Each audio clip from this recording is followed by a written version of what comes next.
संभाजीनगरमध्ये भर दिवसा अपहरण नाट्य घडले। आधी 30 मिनिटं रेकी करण्यात आली। अवघ्या 15 सेकंदांमध्ये कारमध्ये कोंबण्यात आलं। सिटी चौकामध्ये 8 लाखांसाठी तरुणाचं अशा प्रकारे अपहरण करण्यात आलं आणि मोबाईल पडल्यामुळे त्यांचा डाव फसला। छत्रपती संभाजीनगरमधली घटना आहे।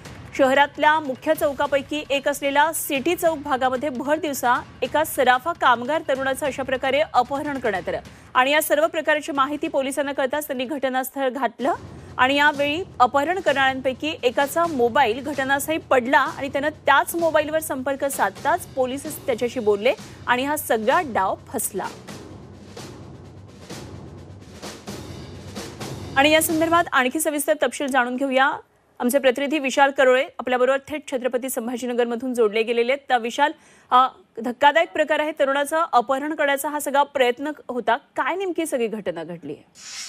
अनुपमा, ज्यांनी अपहरण करण्याचा प्रयत्न केला त्यांनी सराफा दुकानामध्ये काम करणाऱ्या एका मुलाला 8 लाख रुपये सोने खरेदीसाठी 6 महिन्यापूर्वी दिले होते। मात्र सोनंही त्यांनी दिले नाही आणि 8 लाख रुपयेही परत दिले नव्हता। वारंवार मागणी करूनही तो देत नसल्याने त्यांनी त्याचा अपहरणाचा डाव आखला आणि सिटी चौक पोलीस ठाण्यात त्याच्यावर लक्ष ठेवून त्याला गाडीत कोंबण्याचा प्रयत्न केला। मात्र अपहरण करणारे जे 3-4 जण होते त्यापैकी एकाचा मोबाईल तिथं पडला आणि थोड्या वेळाने या आरोपींनीच त्या मोबाईलवर फोन लावला आणि तो पोलिसांनी उचलला।